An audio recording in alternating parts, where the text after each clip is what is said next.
Tous ceux qui nous ont rejoints, déjà bonjour. Bonjour à tous. On a commencé un petit peu les tests par le chat tout à l'heure. Donc, a priori, vous nous entendez bien, vous nous voyez bien. Donc, bienvenue dans ce webinar animé avec Alumforce et Nomination, qui sera dédié à la gestion et la qualification des bases alumni. D'une part, un état des lieux et l'analyse des leviers d'amélioration de celle-ci. Tout à fait. Donc, on va commencer par un petit tour de table de présentation, Baptiste. Donc, je te laisse te présenter. Je vais prendre la main. Donc, du coup, Julien Faure, je suis Customer Success chez Alumforce et aujourd'hui, je serai plutôt en charge de faire un petit peu le journaliste. Je me ferai notamment le relais de vos réactions et questions. Donc, tout le long du webinaire, je vous invite à réagir sur la fenêtre de chat qui est en bas à droite de votre écran. On fera des points réguliers au fur et à mesure de la présentation pour relayer justement tout ce que vous pourrez nous partager et les questions que vous vous posez.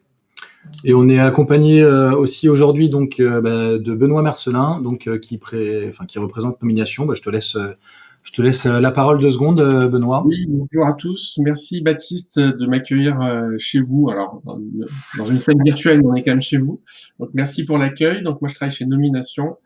Je m'occupe des sujets un peu transverses et en particulier des opérations qu'on conduit avec les écoles de qualification de données. Et on aura l'occasion d'y revenir. Et je suis vraiment très content de partager ce moment avec Julien et Baptiste et puis avec vous tous, puisque vous êtes plus de 90 connectés.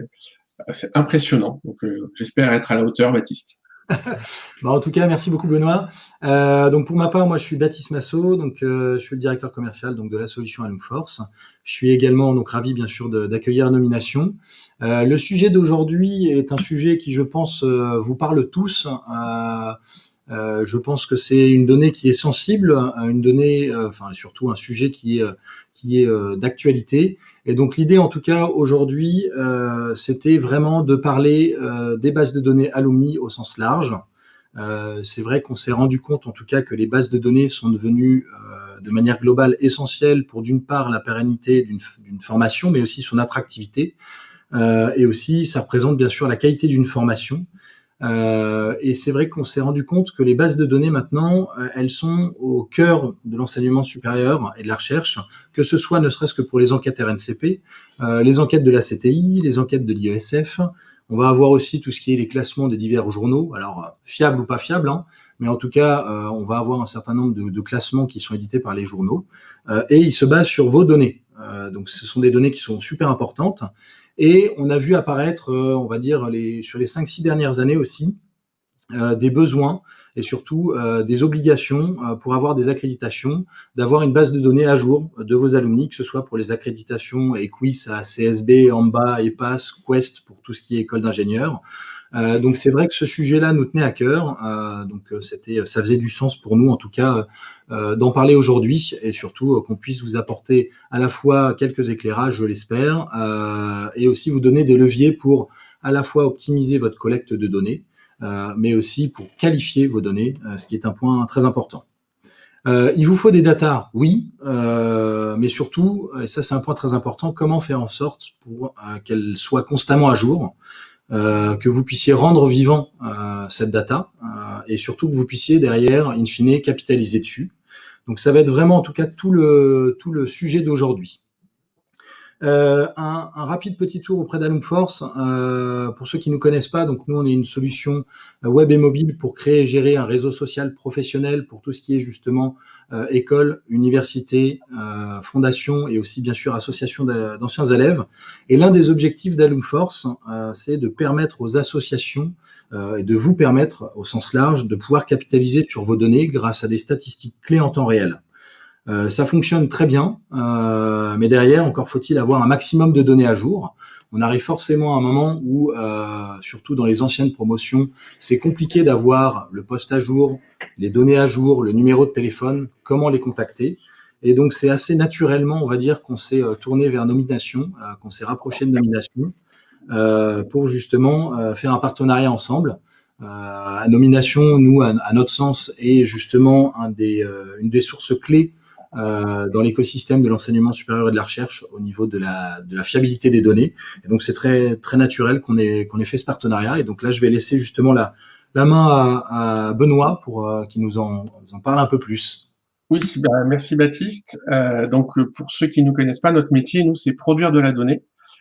produire de la donnée et la rendre disponible à nos clients et partenaires. Alors, nos clients sont souvent des acteurs de l'univers B2B et nos partenaires, ça peut être les partenaires médias, mais également les partenaires écoles également. Ce qui nous intéressait là, c'était de partager avec vous quelques stats. Alors, comment on fait pour obtenir ces stats? Une partie de notre activité consiste à analyser et à améliorer les bases de données de nos clients et partenaires. Et pour faire ça, en fait, on commence toujours par une première étape, qui est une étape de diagnostic. Donc, on fait un point en se disant, qu'est-ce que vous avez dans votre fichier et qu'est-ce qui est à jour. Et donc, ça nous semblait intéressant de partager avec vous un petit état des lieux de diagnostic qu'on a pu réaliser chez nos clients et partenaires, écoles au sens large. Hein. Donc là, les chiffres que je vous montre, c'est la synthèse des diagnostics qu'on a conduits en 2018 et 2019. Alors 2020 est une année un peu particulière, puisqu'avec ce qui s'est passé, on a eu quelques projets qui ont été mis en suspens, mais ça nous semblait suffisamment représentatif pour pouvoir partager avec vous.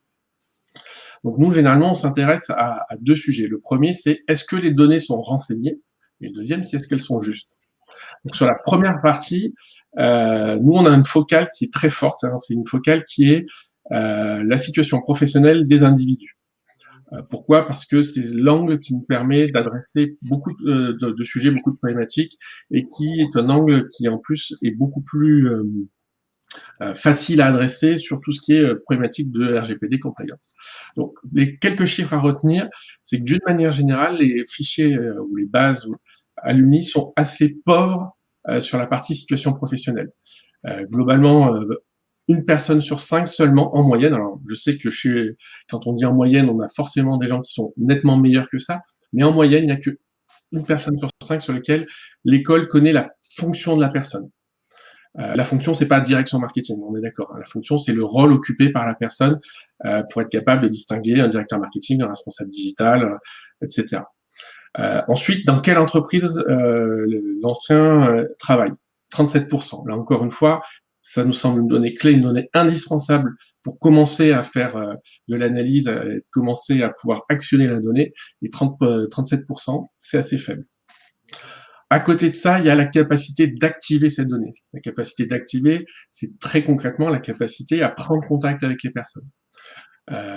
Historiquement, c'est vrai que côté base alumni, c'est d'abord et avant tout le mail perso et l'adresse perso qui est la plus représentée.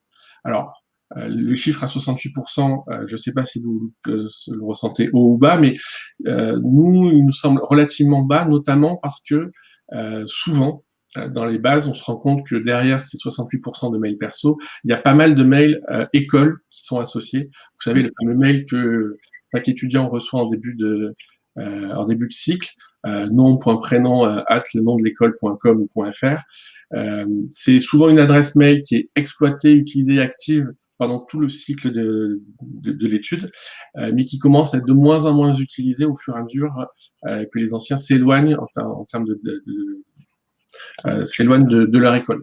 Donc, pour nous, la clé, c'est les données pro. Pourquoi? Parce que les données de pro, ça vous permet d'enclencher une prise de contact, une conversation avec vos anciens sur un univers qui est un peu différent, sur une temporalité différente, et globalement, vous permettre finalement d'accrocher beaucoup plus vos anciens, parce que vous allez pouvoir les contacter sur un moment sur leur lieu de travail sur lequel ils peuvent avoir plus facilement votre écoute sur des sujets qui sont, par exemple, la collecte de la taxe d'apprentissage, par exemple, le mécénat d'entreprise, etc.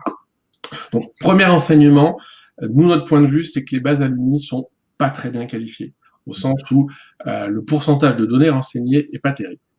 Et ça, c'est que le premier volet, pardon, du sujet. Le deuxième volet, c'est pas parce que j'ai une donnée qui est renseignée dans ma base que ma donnée est à jour. Alors, on sait que mettre à jour des données, vous le savez tous parce que je pense que vous le vivez, c'est un travail au quotidien et un travail sans fin. À partir du moment où vous validez une donnée, vous la mettez à jour, vous enclenchez le compteur dans un moment, cette donnée va plus être à jour. Il y a un chiffre à avoir en tête, c'est le taux de mobilité des cadres expérimentés en France. Donc, qu'est-ce qu'un cadre expérimenté? C'est un cadre qui a plus de 6 ans d'ancienneté, plus de 6 ans d'expérience, pardon. Le taux de mobilité moyen est de l'ordre de 20-22%. on édite depuis maintenant 8 ans un baromètre avec les équipes Human Capital de Deloitte justement sur l'analyse de la mobilité, et on se rend compte que crise ou pas crise, hein, on varie toujours dans un couloir autour de 20 à 22% de mobilité. Moitié en interne, j'évolue dans mon entreprise, j'évolue dans mon groupe, la moitié en externe.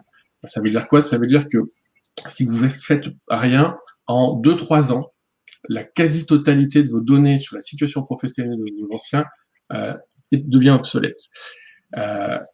Et ça se confirme, puisque globalement, aujourd'hui, il y a à peu près la moitié des contacts qui sont présents dans les bases alumni qui ne sont pas à jour. Alors, c'est quoi pour nous un contact à jour? C'est je suis bien DAF chez Total. Et l'information DAF chez Total, c'est bien celle que vous avez dans votre fichier des anciens. Quand on regarde les données qui sont pas à jour, on a une partie de changement de poste. Ça, entre guillemets, c'est le moins pire parce que la personne est toujours dans son entreprise. Souvent, les changements de poste ne sont pas radicaux, donc vous pouvez toujours éventuellement utiliser l'email pro. Vous pouvez toujours vous baser sur la situation de la personne pour prendre contact. Mais surtout, il y a à peu près 30%, un tiers des personnes qui ont changé de boîte.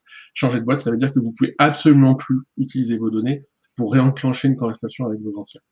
Donc pour nous, c'est vraiment 2 points clés. C'est un niveau de qualification assez faible. En gros, 50% de vos anciens sont à peu près qualifiés dans vos bases. Premier élément. Deuxième élément, sur ce périmètre-là, seulement la moitié des données sont à jour. Ce qui fait quoi? Ce qui fait que globalement, le périmètre des anciens qui sont actionnables, alors actionnables, ça veut dire que vous pouvez les contacter et de manière positive parce que vous n'allez pas leur raconter des bêtises en disant en tant que DAF chez Total, alors que la personne est devenue DG chez Carrefour, alors évidemment là, je force le trait, mais fondamentalement, notre point de vue, c'est que la donnée devient un actif clé pour les écoles, comme la donnée est devenue un actif clé dans beaucoup d'entreprises, dans la plupart des entreprises, et que désormais, vos anciens, notamment ceux qui ont des postes à responsabilité, attendent de vous une certaine professionnalisation dans la prise de contact, une personnalisation de la prise de contact. Et ça, évidemment, la situation professionnelle est un des éléments clés de cette personnalisation et cette prise de contact. Alors, excuse-moi Baptiste, je t'ai coupé. Non, je disais, je suis tout à fait d'accord avec ce que tu es en train de dire, et c'est vrai que nous, en tant qu'Alumforce, on l'observe aussi énormément. De manière globale, tu parles justement de 50%, on va dire à peu près, de coordonnées à jour. C'est la moyenne aussi qu'on observe. Et ce qui est très intéressant, et c'est pour ça que je voudrais nuancer ça aussi, c'est qu'il y a une grosse disparité entre les jeunes générations et les anciennes générations. De manière globale, sur les anciennes générations, ce qu'on a pu voir, c'est que c'est très facile, entre guillemets, d'avoir l'adresse postale.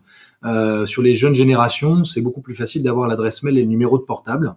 Donc c'est aussi un point qui est important, c'est justement de pouvoir bien ajuster le canal de communication, ce que tu disais, par rapport aussi à la temporalité et surtout aux promotions des personnes. Pourquoi pas faire du mailing papier pour qualifier des données sur des anciennes générations. Sur des anciennes générations versus de l'emailing ou autre, ou du phoning pour les jeunes générations. Tout à fait. Alors, et c'est vrai qu'il y a un vrai sujet sur la dichotomie coordonnées perso, coordonnées pro. Oui, les coordonnées perso peuvent être plus stables dans le temps, et en même temps, selon la nature de la conversation que vous voulez avoir avec votre ancien, il peut être beaucoup plus efficace et pertinent d'enclencher une conversation directement dans un univers professionnel. Notamment si vous voulez aborder des sujets tels que la collecte de la taxe d'apprentissage, tels que des sujets par exemple, avoir plus de stagiaires ou relayer des sujets de carrière dans son entreprise, ou bien des sujets de mécénat d'entreprise. Tout ça, c'est beaucoup plus positif et c'est beaucoup mieux accueilli si vous utilisez le contexte professionnel plutôt que les coordonnées personnelles. Nous, globalement, ce qu'on voit, c'est pourquoi, en fait, on obtient ce taux qui est assez bas, ou en tout cas, ce taux qui est plus bas que la moyenne des autres entreprises qui gèrent des bases de données de clients, de contacts, d'utilisateurs. Pour nous, le premier sujet, c'est un sujet de gouvernance. Il y a clairement, je pense qu'on va y revenir un peu plus tard, Baptiste, mais il y a clairement un sujet entre qui s'occupe de quoi, qui est responsable de quoi. Et notamment, on ressent des fois une certaine compétition, ou en tout cas un non-alignement entre les différents acteurs au sein de l'écosystème de l'école qui interviennent sur la donnée. Ça, c'est le premier élément. Le deuxième élément pour nous qui est hyper important, c'est souvent par manque de points de référence, mais c'est la faible allocation de ressources. Mettre à jour des données, mettre à jour une base de contacts, en fait, c'est très consommateur de ressources et de temps.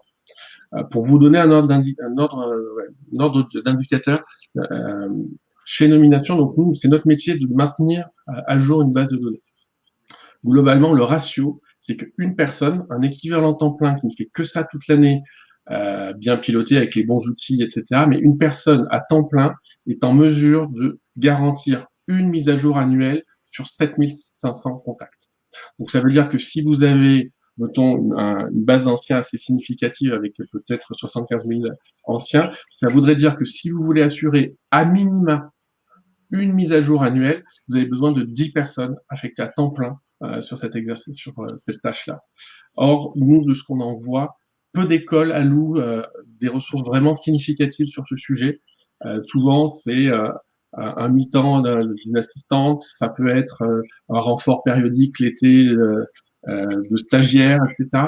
Et souvent, nous, ce qu'on voit, c'est qu'il y a quand même un vrai manque de ressources et on sous-estime la ressource nécessaire à la mise à jour des contacts.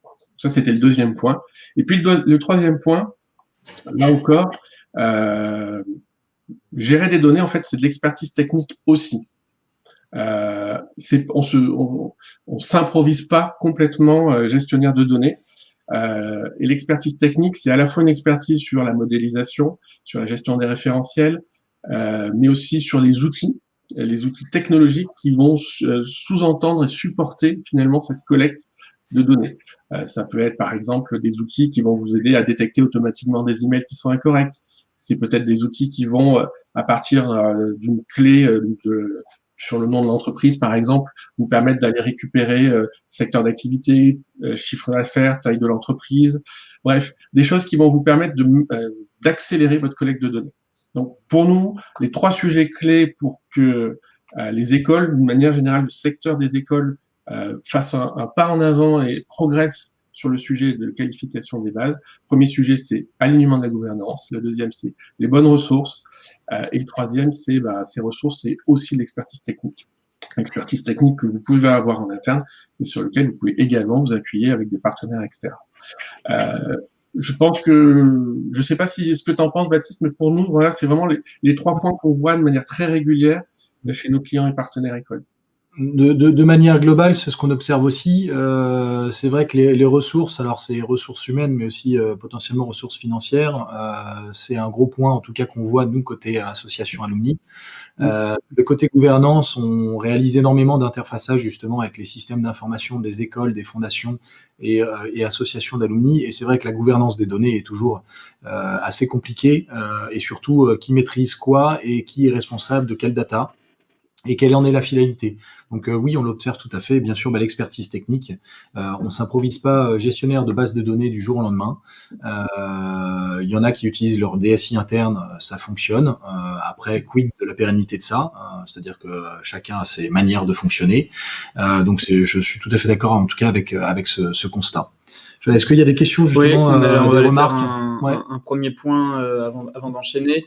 On a une question sur quelles données exactement avez-vous pu faire, à partir de quelles données on a pu faire ces constatations Alors, le baromètre là, que je vous ai partagé, en fait, régulièrement, dans le cadre des accords que nous avons avec nos clients et nos partenaires, on fait des audits de base de données. Donc, un audit de base de données, c'est quoi? C'est notre partenaire qui fait une copie de sa base. Nous, on va l'analyser. Donc, on va analyser à la fois le taux de complétude, c'est ce que je vous ai indiqué, le pourcentage de champs renseignés au niveau de la base, ça c'est le premier élément. Et deuxième élément, on va croiser les données. Donc, on va essayer de retrouver parmi la base de notre partenaire les contacts qui sont connus par nomination. Et donc, on va retrouver les contacts qui sont communs. Et sur les contacts qui sont communs, comme nous, on a cet exercice de mise à jour en continu de nos données, on est en mesure de se dire, oui, on a bien retrouvé votre ancien, Pierre, qui est passé par Carrefour. Chez vous, il est toujours chez Carrefour, mais nous, on a détecté depuis maintenant 4 mois, 3 mois, 1 semaine, 6 mois, qu'il n'est plus chez Carrefour, il est chez Danone, par exemple. Et c'est comme ça qu'on arrive à évaluer le taux de fraîcheur des données. Est-ce que les données sont sur les données qu'on a collectées et sur lesquelles on a matché? On peut vous donner un indice de mise à jour. Ensuite, on a une remarque de l'ESPCI et de Charlotte de l'ISC qui nous disent que là on a beaucoup parlé des données professionnelles, donc téléphone et mail pro sont en général des données qui peuvent retrouver sur des recherches internet. Ils ont également souligné la valeur que peuvent constituer les données personnelles, notamment celles du téléphone portable et de l'adresse mail, parce que ce sont aussi des associations, des écoles qui fournissent des services aux alumni. Oui. C'est une très bonne remarque et c'est vrai que nous on a pu l'observer de manière globale et c'est assez complémentaire. On parlait justement de data mining, de recherche sur les réseaux sociaux, de scrapping un peu sur LinkedIn, etc. C'est vrai que nous on s'est rendu compte que sur les bases de données alumni de manière globale, on a quasiment, je vais pas dire presque tout le temps, mais en tout cas les coordonnées perso. C'est plus les coordonnées pro qui sont difficiles à garder à jour.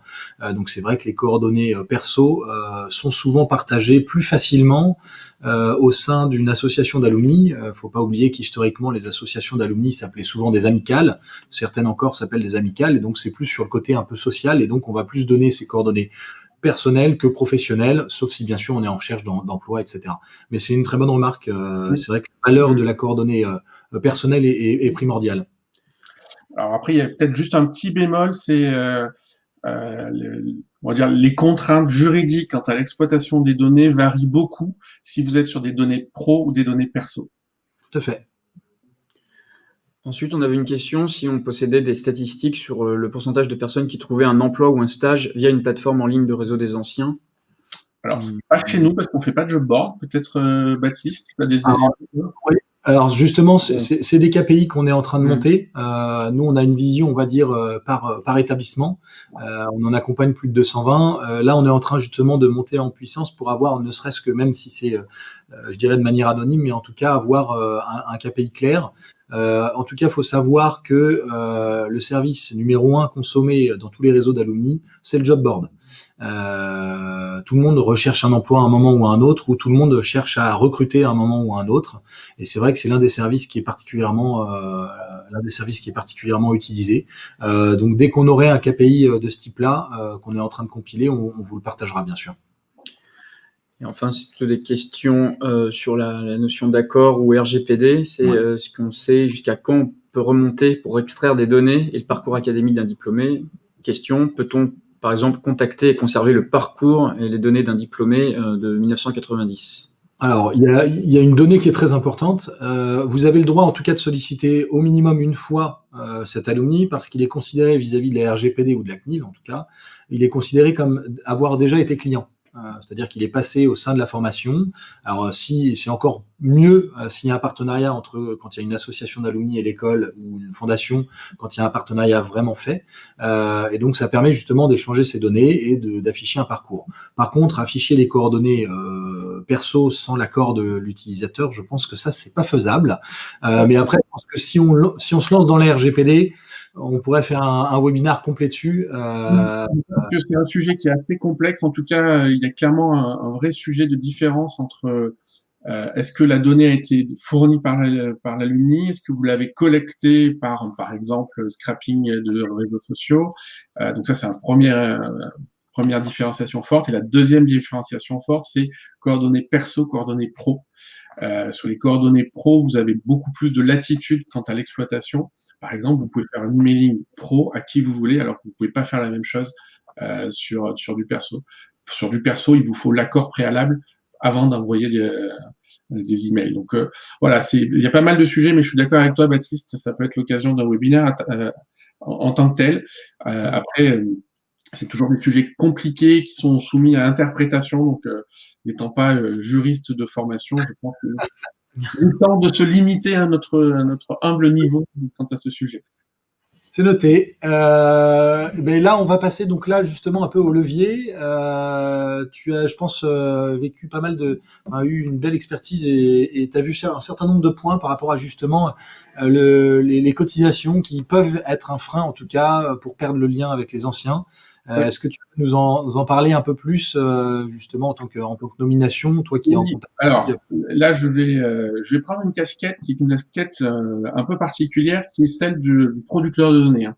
Donc, c'est-à-dire que je vais vous parler des cotisations sous ce prisme-là, et pas du tout sur le prisme de la nécessité de collecter des ressources pour faire vivre les associations. Simplement, nous, ce qu'on observe, c'est que quand on discute avec nos partenaires, avec nos clients, quand on creuse un peu, au final, vous avez quand même une base qui est quand même pas terrible, ne nous mentons pas, globalement. Donc, qu'elle soit pas terrible dans sa globalité ou sur des poches particulières, euh, quand on a ce genre de discussion, souvent, il y a une histoire qui revient. C'est l'histoire que j'ai essayé de vous raconter là rapidement.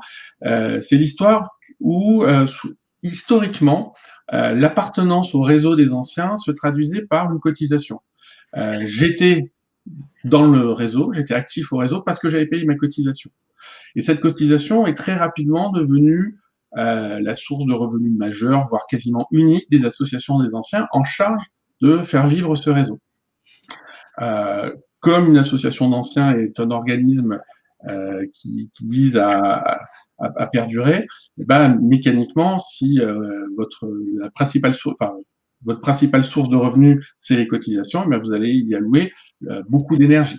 Et donc, de plus en plus, on a vu, et même à titre personnel en tant qu'ancien de certaines écoles, et avec certains camarades avec qui j'en discutais qui venaient d'autres écoles, à un moment donné, la plupart de l'effort ou de sollicitation ou de contact sortant de l'association des anciens vis-à-vis des alumni, c'était la collecte des cotisations. Or, on l'a dit, la collecte des cotisations, ça prend beaucoup d'énergie, et par ailleurs, les autres missions des associations leur demandent aussi des ressources, la qualification des bases, l'animation, etc. Et petit à petit, la quote-part, on va dire, des ressources allouées à autre chose que faire des cotisations a diminué. Résultat, de moins en moins de ressources allouées à la mission un peu historique des associations des anciens, qui est faire vivre cette communauté. Résultat, baisse des services, ou en tout cas peu d'innovation dans les services proposés aux anciens. Surtout dans un contexte où, ne nous mentons pas, aujourd'hui, les réseaux sociaux, et en particulier LinkedIn, couvrent une partie significative de ce que faisaient historiquement les associations d'anciens. Aujourd'hui, si je veux retrouver un ancien camarade, si je veux savoir ce qu'il est devenu, c'est presque plus facile de regarder sur LinkedIn que de me connecter sur le site de mon ancienne école pour voir ce qu'il est devenu. Donc, moins de services, et donc finalement, la valeur perçue par les anciens quant à leur cotisation, valeur perçue en baisse. Donc, valeur perçue en baisse, ça veut dire moins de cotisants, ça veut dire donc moins de cotisations, ça veut dire moins de ressources, et donc on se concentre encore plus les ressources qui restent sur la recherche de cotisation. Et au final, je commence à perdre de vue les non-cotisants. Et on se retrouve comme ça dans une situation où cette recherche initiale de cotisants génère quelque chose, un cercle un peu vicieux qui est, je me concentre sur un noyau dur de plus en plus réduit de cotisants actifs, et puis je perds de vue, je laisse un peu de côté une part de plus en plus significative d'anciens qui n'ont pas payé leur cotisation 1 an, 2 ans, 3 ans, et puis au bout d'un moment, j'ai perdu leurs traces, j'ai plus leurs coordonnées professionnelles, éventuellement leurs coordonnées personnelles non plus, et donc ça y est, c'est fini, j'ai perdu le lien avec mon ancien, et au final, là une fois de plus, je prends la casquette du producteur de données, je dégrade mon patrimoine data, et je réduis mon actif data, qui, comme Baptiste l'a souligné, aujourd'hui a une valeur clé pour le développement des écoles, et qui va bien au-delà, évidemment, de l'appel à cotisation. Et je rajouterais justement sur ça aussi, c'est vrai que on parlait de cotisation. Ce qu'on a pu observer, c'est souvent que les alumni, en tout cas, assimilent très rapidement la cotisation à OK, dès qu'on me demande des données, c'est pour me demander de l'argent. Et donc le fait qu'à chaque fois les appels de mise à jour de données soient en corrélation avec les campagnes de cotisation, derrière en fait ça vous donne entre guillemets une vision et une image qui est pas forcément très très valorisante auprès d'un alumni qui, lui, recherche des services et pas, OK, je vais vous donner mes coordonnées pour qu'en plus, derrière, vous puissiez me cibler pour la cotisation ou autre. Hein, quand on travaille avec des fondations ou même des écoles, ça va être de la collecte de taxes d'apprentissage ou encore avec des demandes de dons. Donc, c'est vrai qu'il faut faire attention lorsque vous communiquez auprès de vos alumni, à bien dissocier les deux et faire en sorte que, d'une part, il y ait de la collecte de data qui soit décorrélée de la partie collecte de cotisation, bien sûr, qui est primordiale pour les associations d'alumni. Alors, quelques alternatives possibles, parce qu'on sait bien que les cotisations sont un vrai sujet. On voulait vous partager 2 exemples. Une fois de plus, ça reste des exemples, mais c'était simplement parce que on trouvait que ces 2 exemples étaient plutôt intéressants. Le premier, c'est la notion de cotisation unique ou de cotisation à vie. Plutôt que de passer beaucoup d'énergie chaque année à aller collecter cette cotisation, la question c'est comment je fais pour créer un sentiment d'appartenance qui fera que je suis EDEC à vie, ESSEC à vie, HEC à vie, Dauphine à vie, etc. Et moi, à titre personnel, j'ai vécu ça avec l'EDEC il y a quelques années déjà, malheureusement. Et je trouvais que la mécanique était assez marrante et assez bien faite. Historiquement, il y avait une cotisation annuelle, et puis à un moment donné, les responsables de l'association, en lien avec l'école, se sont rendus compte que c'était contre-productif. Et donc, ils ont décidé de mettre en place quelque chose d'assez sympa. C'était de dire, à la fin de la 3e année, à la fin du cycle, proposer aux étudiants d'abandonner leur caution, le caution pour la bibliothèque, le centre documentaire, et que cette cotisation serait transformée cette caution, serait transformée en cotisation à vie pour appartenir au réseau des anciens. Le résultat a été très positif puisqu'il y a une vraie mécanique vertueuse qui s'est enclenchée. Première mécanique vertueuse, c'est quand ça fait 3 ans ou 4 ans que vous êtes à l'école et que vous avez versé votre caution il y a 4 ans, ça fait pas mal, entre guillemets, que de la laisser. C'est assez indolore. Donc 99 j'ai pas le chiffre exact, mais une très très très très grande majorité de mes camarades ont fait comme moi, ont fait le choix de pas réclamer leur caution. Ce qui a engendré un apport de ressources en flux avec peu d'efforts pour l'association des anciens, qui a pu comme ça investir les ressources historiquement consacrées à la recherche de cotisation à faire autre chose. Donc pour moi, c'était un exemple de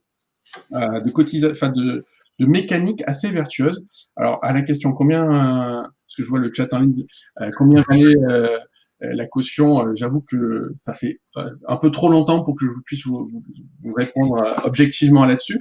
Mais au-delà du montant, je trouvais que la mécanique était vraiment une mécanique intéressante parce que ça a changé finalement l'optique. L'ancien n'était plus une cotisation sur patte à aller chercher chaque année, mais l'ancien investissait un peu plus, évidemment, c'était une cotisation qui valait plus qu'une cotisation annuelle, mais investissait un peu plus dans une logique. En plus, le moment où vous avez le plus envie d'investir dans le réseau et dans l'association, c'est le moment où vous sortez de l'école et vous commencez votre activité professionnelle. 10 ans plus tard, 15 ans plus tard, quand vous avez fait votre parcours professionnel, où objectivement vous n'avez pas forcément beaucoup utilisé les services de l'association, à ce moment-là, quand on vient vous demander des sous pour une cotisation, c'est plus compliqué. Donc ça, c'était la première alternative qui me paraissait, quand j'avais raconté l'histoire à Baptiste, il m'a dit, tiens, c'est plutôt smart, on devrait le partager. Donc voilà, ça c'était le premier point. La deuxième, c'est quelque chose alors qui change pas mal, qu'on commence à voir, alors de manière encore pas très répandue, c'est le financement direct de l'école. C'est le moment où finalement l'école décide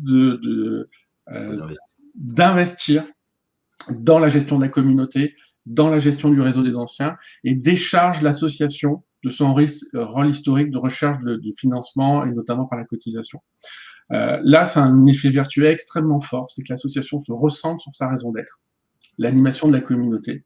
Et on arrête de brouiller les messages où, quand je reçois un mail, c'est pas pour me demander de l'argent, mais c'est pour contribuer à la communauté.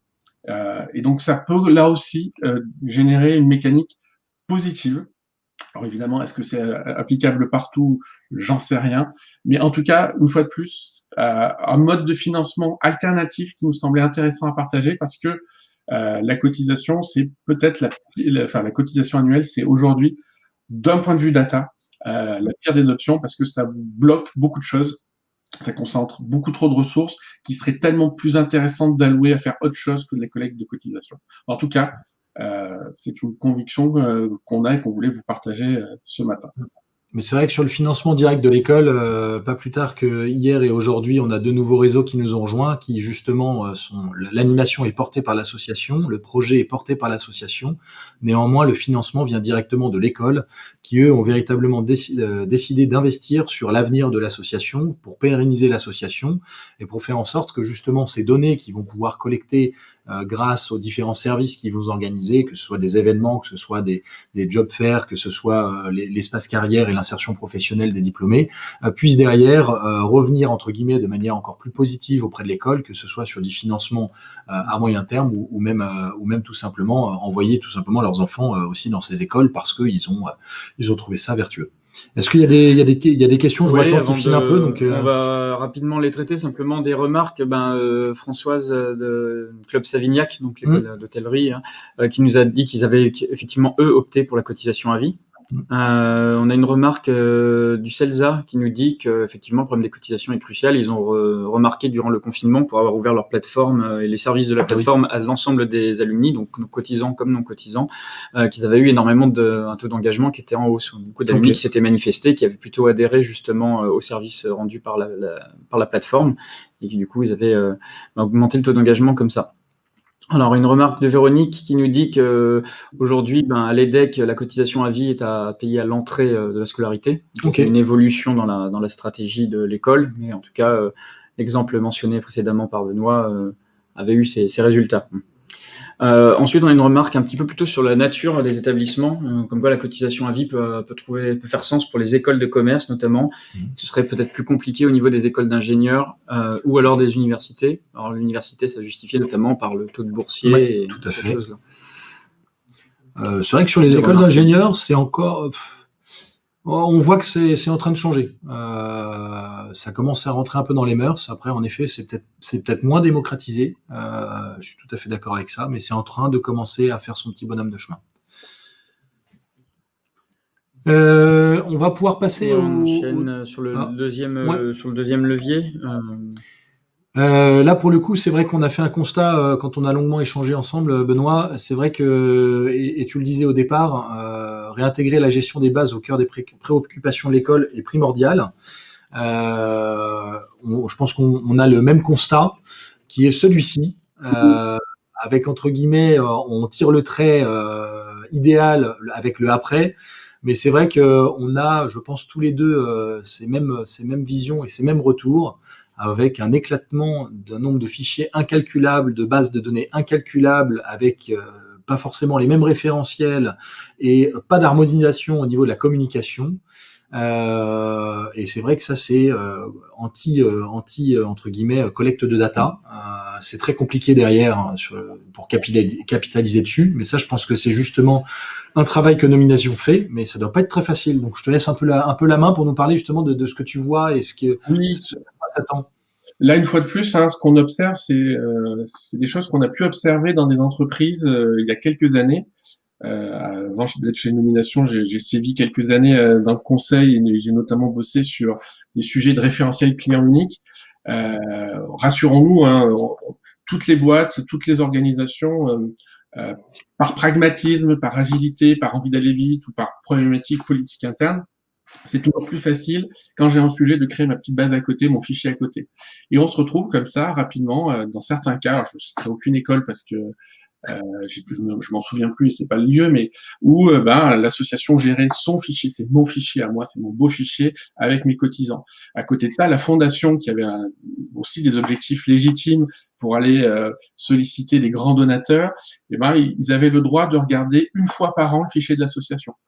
Et donc, mais en mode, je vous ouvre la porte, vous venez chez moi, vous regardez, vous notez des trucs dans votre cahier, mais vous pouvez pas copier la donnée. Véridique.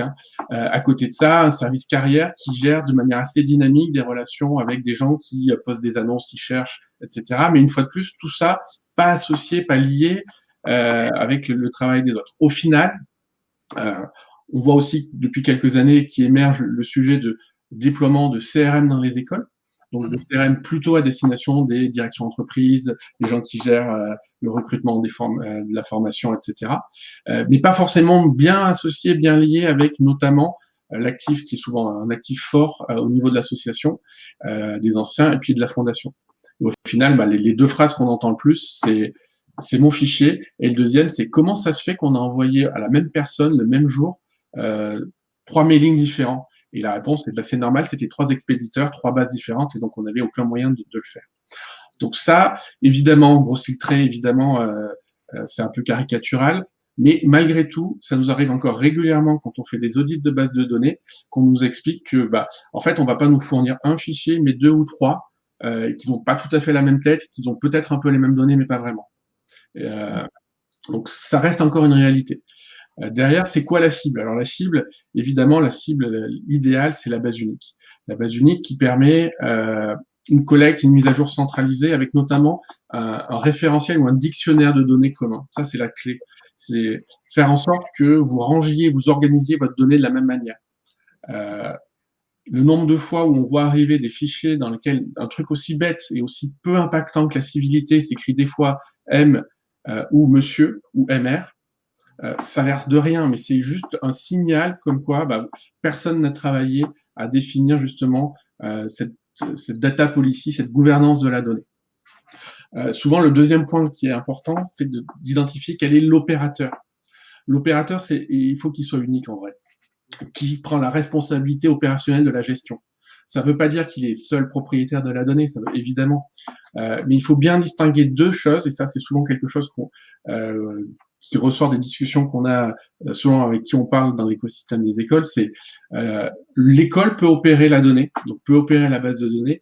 Par contre, le pilotage, l'arbitrage sur la data, elle peut être collective et elle doit probablement aussi inclure les autres acteurs de l'écosystème, comme la fondation, comme l'association des anciens.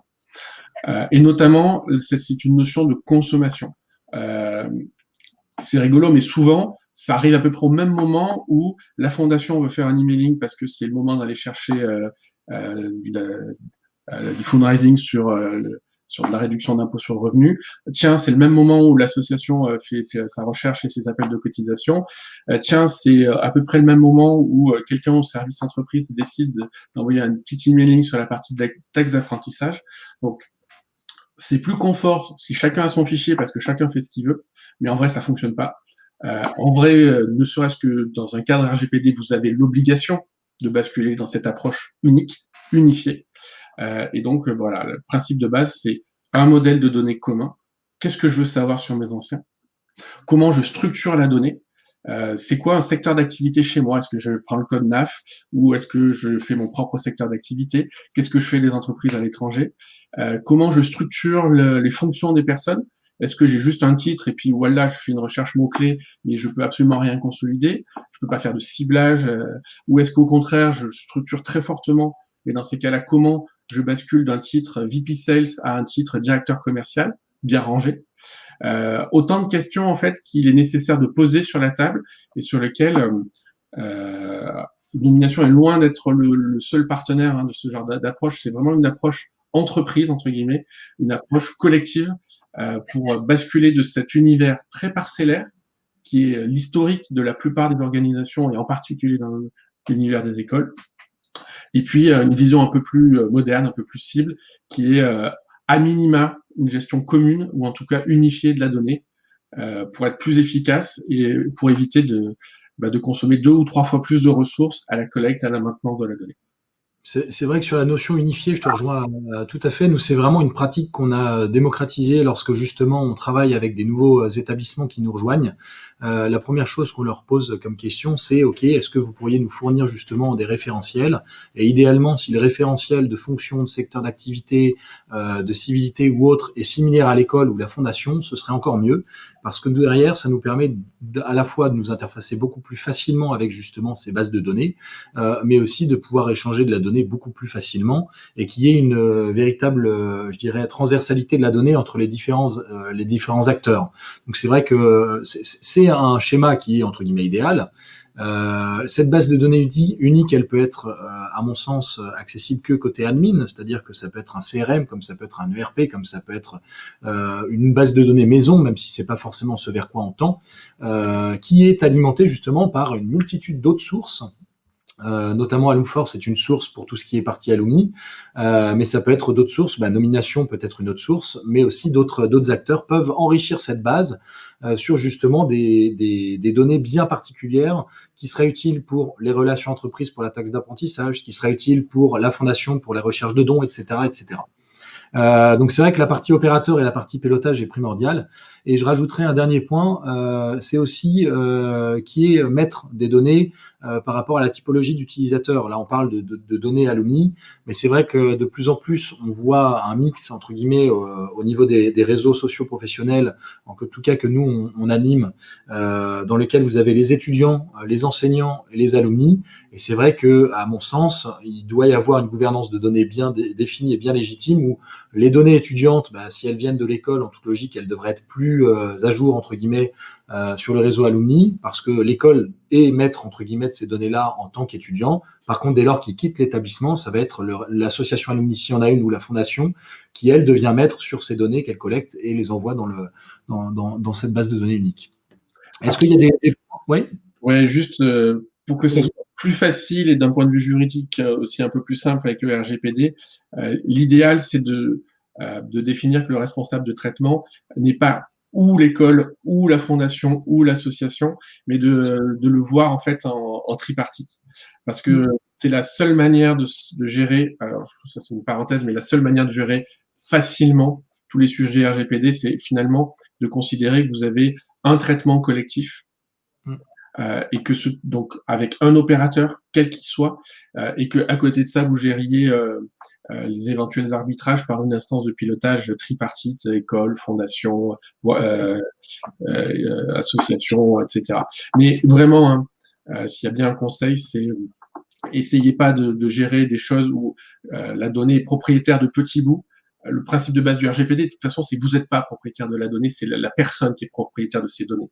Nous, on a juste le droit, entre guillemets, de les opérer, jusqu'à ce que la personne nous dise qu'on n'a plus le droit. Donc, cette notion de propriété des données, en fait, faut vraiment passer au-delà.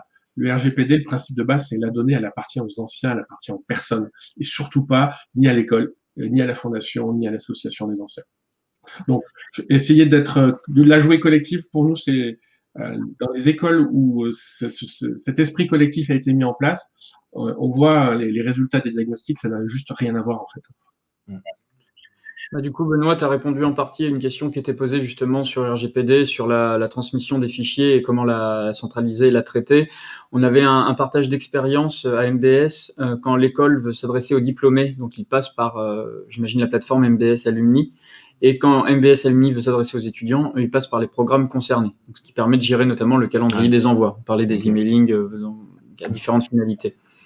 Une autre question de Françoise Savignac qui nous demande si Alumforce peut permettre une hiérarchisation à l'accès aux données. Ouais, ça, on en parlera justement. On pourra s'appeler cet après-midi si vous voulez sur ce sujet-là. Ouais. Parce que là, je vois le temps en fait qui file. Comment ? Je suis désolé, Baptiste, j'étais un peu plus bavard que le timing. Au contraire, justement, ça nous amène au levier numéro 3. Le levier numéro 3, et là pour le coup, c'est vrai que c'est un point important. On voit encore un certain nombre d'écoles ou d'associations qui ne font pas, entre guillemets, travailler leurs anciens. Alors quand je dis travailler leurs anciens, c'est faire en sorte que ce soit l'ancien lui-même ou l'alumni lui-même qui complète ces données par X ou Y manière. Et c'est vrai que nous, à notre sens, c'est un point qui est un véritable levier. Ce qu'on disait au départ, on a ça aussi entre 40 et 50% quand même des bases de données qui sont remplies par les anciens eux-mêmes dans nos réseaux Alumforce. Donc autant les utiliser.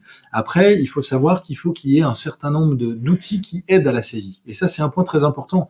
Faut savoir que l'alumni, lorsqu'on lui demande ses coordonnées postales ou en tout cas là où il habite ou là où il travaille, il faut qu'on l'aide, que surtout dans les anciennes générations. Donc là, il faut que toutes les bases de données et les outils de saisie et des outils d'aide à la saisie et des outils d'autocomplétion pour faciliter justement le fait que l'ancien lui-même renseigne ses données. Et il y a un point aussi, et ça c'est des expériences qu'on a pu voir sur certains réseaux, et nous on y croit dur comme fer, c'est aussi tout ce qui est gamification, ludification. C'est-à-dire l'idée, c'est grâce à des scénarios que vous pouvez définir vous-même, c'est de valoriser les actions des utilisateurs, et de valoriser surtout les profils qui sont les plus remplis. Donc ça va être justement au travers de mécanique, la mécanisme du jeu, la mécanique du jeu, c'est-à-dire que quelqu'un qui va par exemple avoir un profil complété à 70%, on va lui dire tiens il te manque ces 3 prochains champs pour être à 100% sur ton profil. Si tu renseignes ça, tu vas avoir un badge. Alors l'idée de la gamification, c'est pas d'avoir un badge pour un badge derrière, mais en tout cas nous derrière les badges, on a des points qui vont vous permettre, vous en tant qu'association, école ou fondation, de pouvoir aussi classifier ses membres en disant ok, moi je vais chercher tous ceux qui sont entre guillemets profil complété à 100%. Et il y a un point aussi, faites travailler vos anciens, faites travailler aussi vos étudiants, entre guillemets. On a eu de plus en plus d'établissements qui font appel aux étudiants qui sont en cours de scolarité pour justement faire des opérations, alors pas coup de poing, mais en tout cas des opérations sporadiques de temps en temps sur la qualification de data via du phoning. Et c'est vrai que lorsqu'un étudiant en cours de formation appelle un alumni, déjà d'une part, il va le faire de manière beaucoup plus forte parce qu'il prépare son réseau. C'est un étudiant, donc c'est un futur alumni, donc il a une volonté très forte de collecter cette data pour qu'une fois qu'il soit alumni, il ait un annuaire le plus complet possible.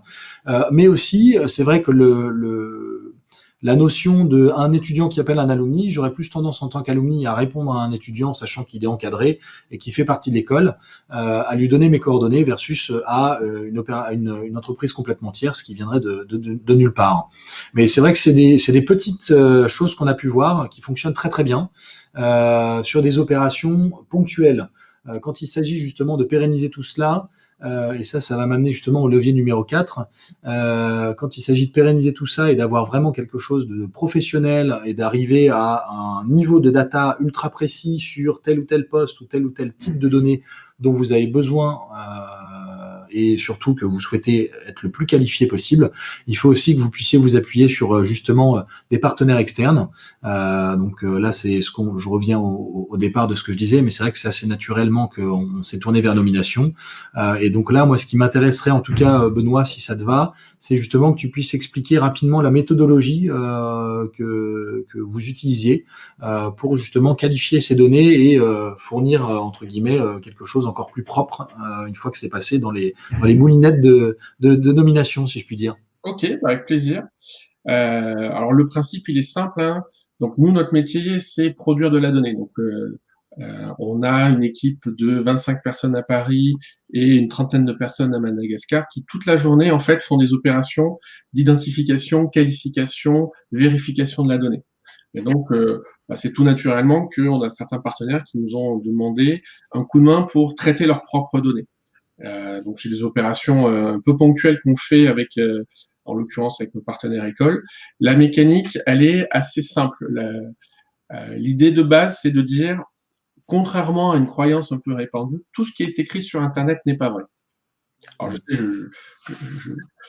c'est une information un petit peu choquante, mais moi demain, je peux dire par exemple que j'ai fait HEC et que je suis directeur général d'Alumforce. Je serai très fier de ces deux informations, mais ça sera faux. Et il n'y a rien qui peut m'empêcher de le faire. On avait une conversation avec il y a 2-3 ans de ça avec le directeur d'une association d'anciens qui expliquait que sur LinkedIn, des anciens reliés, des personnes qui avaient déclaré avoir fait son école étaient supérieures au nombre total de diplômes délivrés depuis le début de l'histoire de cette école. Une grande école de commerce parisienne, une petite centaine d'années. Donc, il y avait plus de gens qui avaient déclaré avoir fait l'école sur LinkedIn que de diplômes délivrés dans l'histoire de l'école. Vous voyez bien le sujet majeur qui est, c'est pas parce que c'est écrit sur Internet que c'est vrai. Donc nous, notre process de qualification, il est assez simple. Il consiste à dire, si vous voulez assurer une information de qualité et de haut niveau, il faut coupler cet aspect digital de collecte d'informations avec un aspect de validation. Et la validation, c'est pas simplement, bah tiens, j'ai vu que c'était écrit sur LinkedIn, donc c'est vrai. On a tourné ce sujet dans plein de sens différents. Aujourd'hui, le seul canal qui nous permet de valider que l'information présente sur les réseaux sociaux, présente quelque part sur Internet est vraie, c'est d'appeler la personne. Et le moment où c'est le plus efficace, c'est de l'appeler sur son lieu de travail. Pourquoi? Parce que si j'ai déclaré que je suis directeur général d'Alumforce et que vous m'appelez, je vais peut-être poursuivre dans mon mensonge. Par contre, si vous appelez le standard d'Alumforce pour demander à parler à Benoît, le directeur général, très vite, vous allez vous rendre compte qu'il se passe un truc. Donc voilà, nous, tout bêtement, notre approche, c'est celle-ci. C'est collecte digitale, validation téléphonique. Alors évidemment, c'est un process qui est un peu lourd, et qui nécessite de mettre beaucoup de ressources, puisque juste pour vous donner une idée, hein, pour joindre une personne, en moyenne, il faut l'appeler 7 fois. Ouais. Donc on fait des opérations comme ça un petit peu avec suffisamment de ressources pour être capable de faire l'opération en l'appelant une fois un lundi matin, une autre fois un mardi soir, puis un mercredi midi. Bref, faire varier les jours, les horaires pour maximiser les chances d'atteindre les personnes. Évidemment, ça, vous n'allez pas le faire sur l'intégralité de vos anciens. Pourquoi? Parce que le coût est forcément important. C'est pour ça qu'on a tendance sur ce genre d'opération à se concentrer sur alors, une fois de plus, on va utiliser des mots qui sont pas forcément des mots liés directement à l'univers de l'école, mais on va dire des prospects à potentiel. Des gens qui ont le plus de valeur potentielle pour vous. Et la valeur potentielle, économiquement, et on parle que de ça, c'est potentiellement des gens qui ont des postes à responsabilité dans des entreprises significatives. Pourquoi? Parce que c'est sur ces genres d'anciens que l'opération de taxe d'apprentissage va le mieux marcher. C'est sur ce genre d'anciens que le sujet fondation, mécénat va être le plus efficace, en tout cas le plus significatif. C'est sur ce genre d'anciens où tout le sujet carrière, le sujet réseautage va être important. C'est ça qui va permettre aussi de valoriser le réseau des anciens. C'est cool d'avoir 20 000 anciens, mais je trouve que l'information qui est aujourd'hui dans les codières du 440, 100% du codière du 440 ont un ancien de telle école, ça n'a pas tout à fait la même valeur. Et donc, tout ça pour dire que nous, généralement, on se concentre sur les promos qui sont sortis de l'école depuis plus de 10 ans. Donc, les personnes qui ont commencé vraiment une belle carrière, qui ont progressé, et on va opérer finalement cette activité de collecte d'informations, non pas sur toute votre base d'anciens, parce que là, notamment sur ceux qui sont les plus proches de la sortie, tous les leviers de self-care, donc de fait de faire travailler eux-mêmes vos anciens, tous les sujets de gamification vont bien fonctionner. Par contre, quelqu'un qui a 35, 40, 45 ans, 50 ans, ça fait 10 ans, 15 ans qu'il est sorti de l'école, et vous savez quoi? Ça fait peut-être 10 ans qu'il a plus trop entendu parler de vous parce que vous avez plus ses coordonnées et vous l'animez plus. La gamification, ça va être compliqué. Et c'est là où, travailler avec par un canal un peu plus statutaire, qui est l'appel téléphonique, avec évidemment la contextualisation de pourquoi on appelle et quelle est la nature des données qui sont collectées, peut avoir des résultats intéressants. Voilà un peu ce qu'on pouvait. Alors une fois de plus, je suis allé très rapide, mais notre méthode, c'est toujours 3 temps. Premier temps, audit de vos bases pour savoir ce qu'il en est, on part vers quoi, on en est où. Ensuite, on se met d'accord sur un périmètre, on teste ce périmètre. Donc, on fait un petit test pour voir quel est le niveau de réactivité, comment on va être accueilli, le discours par vos anciens, et ensuite, on lance l'opération digitale plus téléphone. C'est des opérations au long cours, c'est des opérations qui, pour quelques milliers de contacts, vont peut-être s'opérer sur 1 mois et demi, 2 mois et demi, pour justement avoir une approche qui soit qualitative et pas simplement industrielle. Et je pense qu'il y a justement, merci pour justement l'explication de cette méthodologie. On a eu pas mal, je ne sais pas si tu as pu un peu regarder dans le chat, mais on a eu pas mal aussi de bonnes pratiques. Ouais, je vais essayer, Julien, les partager. C'est vrai que Grenoble École de Management, si je dis pas de bêtises. Tout à fait. Donc plutôt sur la partie qu'on développait avant, sur le fait d'impliquer notamment des étudiants ou les anciens. Isabelle nous dit qu'on va faire travailler les étudiants, c'est bien, et que ça marche encore mieux dans le cadre des communautés d'anciens membres d'une même association étudiante. Donc elle prend l'exemple de la junior entreprise. C'est un exemple qui a été repris par Charlotte de l'ISC, qui met en valeur notamment le fait que c'est devenu un vrai rendez-vous, puisque les anciens se réunissent une fois par an, et ça permet de maintenir un peu justement les données à jour. Là, pour se revenir sur la question un petit peu de l'imposture, tout ce qu'on lit sur Internet n'est pas vrai. Effectivement, on a Eve du CELSA qui nous dit qu'elle vient d'avoir 2 cas justement d'imposteurs qui se réclamaient probablement diplômés du CELSA mais qui ne l'étaient pas. et qu'ils ont été démasqués relativement rapidement par les recruteurs. Et je souligne que c'est aussi un travail conjoint de l'association et de l'école. Ok. Donc, Mais juste par rapport à ça, hein, oui, on peut retrouver des imposteurs, mais c'est d'autant plus risqué que de faire du scrapping de données en masse, parce qu'une fois que la donnée arrive dans vos systèmes, si vous l'avez pas vérifiée, vous endossez ces problématiques, et ça devient d'autant plus compliqué de retrouver, de séparer ce qui est juste de ce qui est faux une fois que vous avez importé la donnée. Donc, attention au scrapping sauvage, plein de limites, plein d'avantages, mais aussi plein de limites. Il faut savoir gérer ça de manière Et il y a aussi justement, on parlait des anciens des différentes associations étudiantes. C'est vrai que utiliser, en tout cas en tant qu'association, utiliser aussi énormément vos ambassadeurs régionaux ou vos ambassadeurs à l'international, qui eux sont en contact physique direct, en tout cas plus facilement que vous ne l'êtes en tant qu'association, pour collecter des données et pour faire en sorte justement qu'ils mettent à jour leur profil.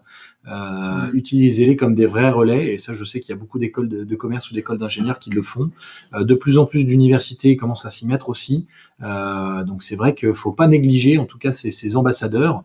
Et lorsqu'ils arrivent justement à collecter en tout cas un certain nombre de data, ce qui est facile à mesurer, n'hésitez pas à les valoriser en disant bah voilà, telle personne de telle promotion a retrouvé 100% de sa promotion, des coordonnées de sa promotion. C'est vrai que c'est très valorisant, et c'est des mécaniques qu'on voit qui marchent bien.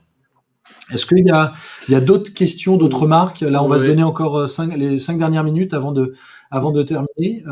Donc, n'hésitez pas à réagir sur le chat. Tout à fait. On a une question de Christelle, je crois que c'est la centrale Nantes, qui fait plutôt une question pour Benoît. C'est comment l'information est-elle restituée et enregistrée dans les bases de données ensuite? J'imagine suite aux campagnes de phoning qui sont menées. Alors, on travaille généralement avec quelque chose qui est très basique, que tout le monde sait faire, c'est du fichier Excel. Donc, on vous demande une extraction de votre base sous forme de fichier plat, fichier Excel. Nous, on passe tous nos traitements, on qualifie l'information, et in fine, on vous restitue le fichier mis à jour avec toutes les informations complétées, par exemple, secteur d'activité de l'entreprise, le standard de l'entreprise, l'email perso, si ça fait partie des sujets qui sont importants pour vous, l'email pro, bref. Donc, restitution sur des formats qui sont aujourd'hui les plus faciles à gérer, puisqu'on n'est pas en mode flux continu, mais on est vraiment plutôt sur des opérations qui sont délimitées. Donc, échange de fichiers, au final, ça marche pas si mal. Et c'est vrai qu'on a déjà eu des opérations communes, mais c'est vrai que nous, on insiste sur le fait que si vous faites des exports de fichiers, gardez constamment l'identifiant unique de l'utilisateur, pour que justement Nomination puisse garder cette clé unique, pour que derrière, quand on le réenregistre dans Alumforce ou autre système, vous puissiez bien mettre à jour le bon utilisateur et que vous n'ayez pas encore un énième mapping à faire. Donc ça, c'est un point important. On parlait de gouvernance de données au début. Je pense que c'est primordial de garder une clé unique. Oui, tout à fait. On a une question qui revient un petit peu plutôt sur ce qui avait été développé en début de conférence sur la récupération des mails depuis LinkedIn. Est-ce que c'est une pratique légale? Alors, il se trouve que, en plus de ce que je fais chez Nomination, je suis DPO.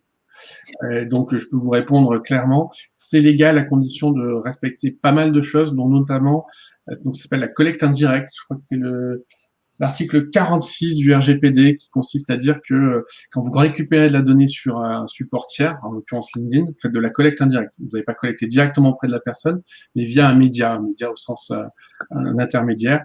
Si vous avez le droit de faire ça, mais pour faire ça, il faut que vous puissiez suivre tout un protocole d'information, d'exercice des droits de la personne, et que tout ça soit proportionné par rapport à l'intérêt légitime et aux finalités de votre traitement. C'est un peu de boulot, mais en tout cas, une chose est sûre, vous prenez une donnée sur LinkedIn, vous l'ajoutez dans votre base de données, et puis c'est tout, ça c'est illégal.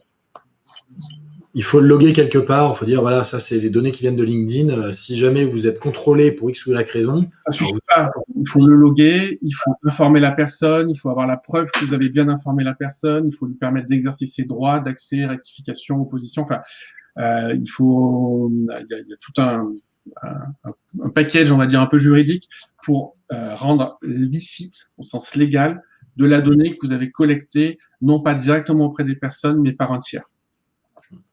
Mais ça se fait, hein, mais par contre, C'est tout un process, mais qui doit être un tout petit peu industrialisé si vous voulez que ça soit fait correctement. Enfin, on a des dernières questions qui sont plus liées au contenu des prestations que peuvent fournir Nomination ou Alumforce. Je pense qu'on peut mettre à l'écran les contacts des personnes qui vous seront de toute façon envoyées. Là, vous les voyez apparaître. Si vous voulez pousser l'échange, de toute manière, comme l'a dit Baptiste, en début de conférence, il y aura un replay qui sera disponible et nous, on sera disponible pour échanger. On va également vous faire parvenir donc par message un récapitulatif de ce qui s'est dit et puis les coordonnées des personnes à contacter si vous voulez en savoir plus. Alors, en tout cas, je pense que ça a été une belle réussite. Là, on a dépassé plus de 110 personnes, je crois, ou 115 personnes. J'espère que le sujet était important pour vous et surtout qu'on a pu vous éclairer sur un certain nombre de points. C'était avec plaisir qu'on vous a accueilli lors de ce webinaire. Je pense qu'on en refera des prochains sur d'autres thématiques. Donc en tout cas, n'hésitez pas à nous suivre sur les différents réseaux sociaux. N'hésitez pas aussi bien sûr à prendre contact avec Nomination ou nous-mêmes pour aller plus loin dans l'échange ou pour tout simplement avoir plus d'informations. Et on vous souhaite à tous une très bonne journée. Et je remercie encore Benoît d'avoir accepté justement notre invitation. C'était vraiment très sympa. C'est vrai que le format est toujours intéressant, même si c'est un peu frustrant parce que on a envie d'en parler, de raconter plein d'autres trucs et de rentrer dans tous vos cas particuliers parce qu'évidemment, c'était un peu frustrant de ne pas avoir ces échanges. Donc, n'hésitez pas, hein, par mail, avec plaisir pour poursuivre. Et une fois de plus, merci beaucoup Baptiste, merci beaucoup Julien de m'avoir accueilli. C'était vraiment très sympa. Merci. Bonne journée à tous. Au revoir.